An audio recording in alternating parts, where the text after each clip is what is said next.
Bismillahirrohmanirrohim. Assalomu alaykum hurmatli o'quvchilar. Bugun sizlar bilan Ustoz ko'makchi metodik markazi tomonidan ishlab chiqilgan 4 qismdan iborat 2-sinf matematika kitobining 4-qismidan 14-mavzu 62-darsimizni boshlaymiz. Mavzumiz nomi kasrlar.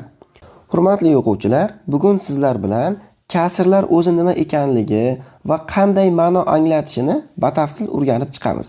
Demak, bizda mana A chiziqcha B mana shu ko'rinishdagi ifodalar kasrlar deb atalar ekan.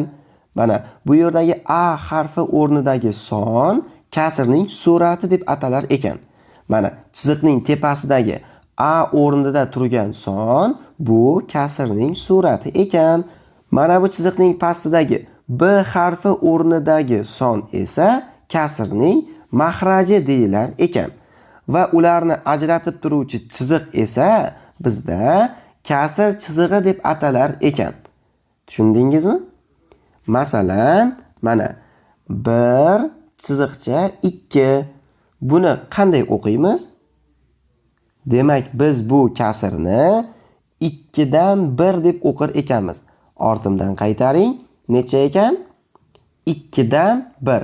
Ya'ni pastdan boshlab o'qir ekanmiz. 2 dan 1. Yoki mana bu kasrni qanday o'qir ekanmiz? 3 dan 2. Tushundingizmi? Demak, bu yerda suratdagi nechta bo'lak bo'yalganini bildirar ekan. Mana bu chiziq esa bu kasr chizig'i. Mahrajdagi shakl nechta bo'lakka bo'linganini anglatar ekan. Bu ma'lumotlarni tushunish uchun e'tiboringizni pastdagi rasmlarga qarating. Demak, bu yerda mana doira ulushlarining kasrlarda ifodalanishi berilgan. Demak, mana birinchi rasmga qaraydigan bo'lsak, doira butunlay qizil rangga bo'yalgan. Ya'ni bitta bo'lakka bo'lingan. Hech qanaqa chiziq tortilmagan, faqat bitta to'liq doira. Shuning uchun buni biz bir raqami orqali ifodalaymiz. Endi ikkinchi rasmga qaraydigan bo'lsak, demak bu doira qanday qismi qizil rangga bo'yalgan. Demak, biz mana yuqorida o'rgandikki, suratga nechta bo'lak bo'yalganini yozamiz. Demak, bizda nechta bo'lak qizil rangda? Bitta bo'lak. Shuning uchun suratga 1 ni yozamiz. Mana kasr chizig'i va mahrajga shakl nechta bo'lakka bo'linganini yozamiz. Shakl nechta bo'lakka bo'lingan? 2 ta. Demak, javobimiz 2 dan 1. Yoki mana bu rasmga e'tiboringizni qarating.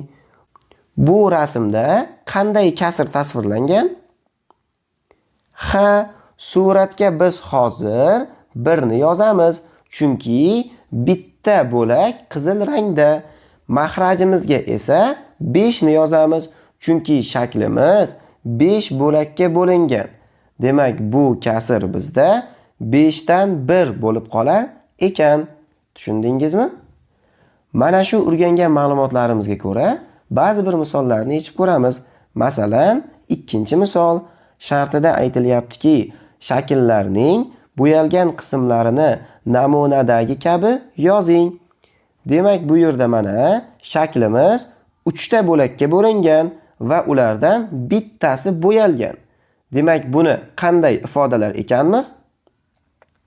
Barakalla, mana kasr chizig'i, tepasiga 1 yozamiz mana so'z bilan, chunki bittasi bo'yalgan.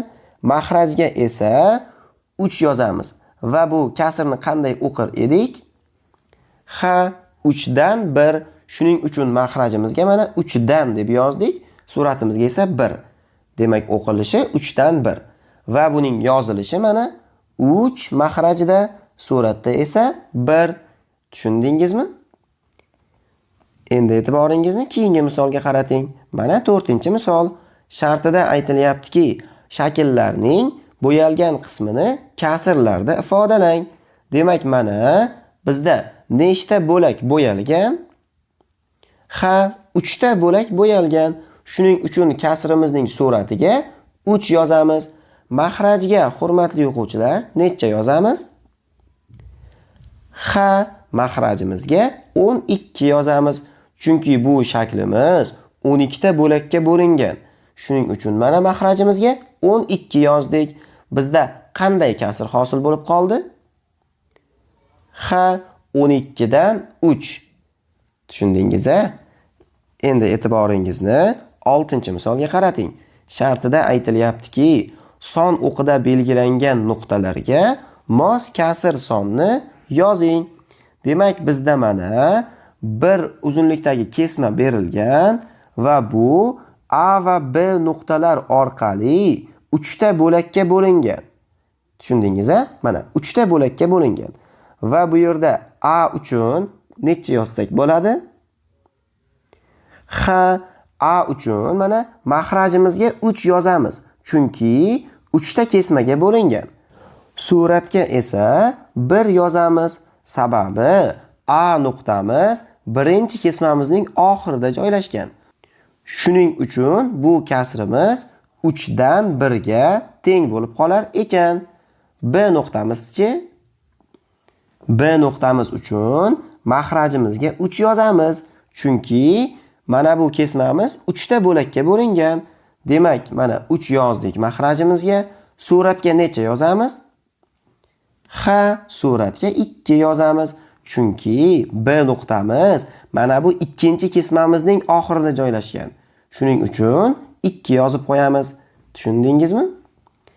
Endi e'tiboringizni 7-misolga qarating. Shartida aytilyaptiki, berilgan shakllarga mos kasrlarni yozing va ularni taqqoslang. Kasrlarni qanday qilib taqqoslayman? Buning uchun biz bitta ma'lumotni bilib olishimiz kerak. Mahrajlar bir xil bo'lgan kasrlarda surati kattaroq bo'lgan son kattaroq hisoblanadi. Tushundingizmi? Kasrlarni taqqoslaganimizda mahrajlari teng bo'lsa, qaysi birini surati katta bo'lsa, o'sha kasrimiz katta bo'lar ekan. Demak, buni mana 7-misolni ishlash orqali yanada yaxshiroq tushunib olamiz. Demak, mana birinchi kasrimiz necha ekan? 3 dan 1. Nega bunaqa yozdim? Chunki mana bu tarvuz 3 ta bo'lakka bo'lingan. Shuning uchun mahrajga 3 yozdim va uning bir bo'lagi mana qizil rangda. Shuning uchun suratimizga 1 yozdik. Va ikkinchi kasrimizchi? Ikkinchi kasrimiz 3 dan 2.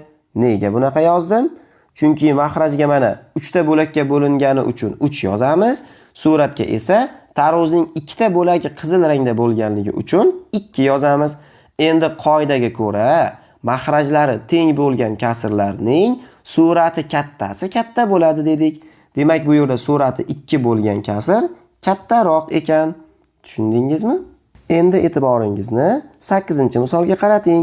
Shartida aytilyaptiki, berilgan shakllarga mos kasrlarni yozing va ularni taqqoslang. Demak, birinchi kasrimiz necha ekan? Ha, 4 dan 1. Chunki mana to'rtburchagimiz 4 ta bo'lakka bo'lingan va ularning bittasi ko'k rangda. Ikkinchi kasrimiz esa 3 dan 1. Sababi to'rtburchagimiz 3 ta bo'lakka bo'lingan va bitta bo'lagi ko'k rangda. Endi bulardan qaysi biri katta ekani? Demak, bu yerda hozir mahrajlari bir xilmi? Yo'q, mahrajlari bir xil emas. Suratlari bir xil. Suratlari bir xil bo'lsa, qaysi biri katta bo'lar ekan? Buni bilish uchun e'tiborimizni mana bu qoidaga qaratamiz. Suratlar bir xil bo'lgan kasrlarda mahraji kichikroq bo'lgan son kattaroq bo'ladi. Ha, suratlari bir xil bo'lgan kasrlarni qaysi birining mahraji kichik bo'lsa, o'sha kasr kattaroq bo'lar ekan. Demak, bizda suratlarimiz 1 ga teng, mahrajlardan qaysi biri kichik? Ha, ikkinchi kasrimning mahraji kichik, ya'ni 3 4 dan kichikroq.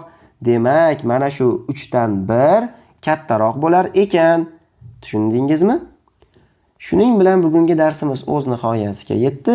Keyingi darslarda ko'rishguncha, xayr, salomat bo'ling.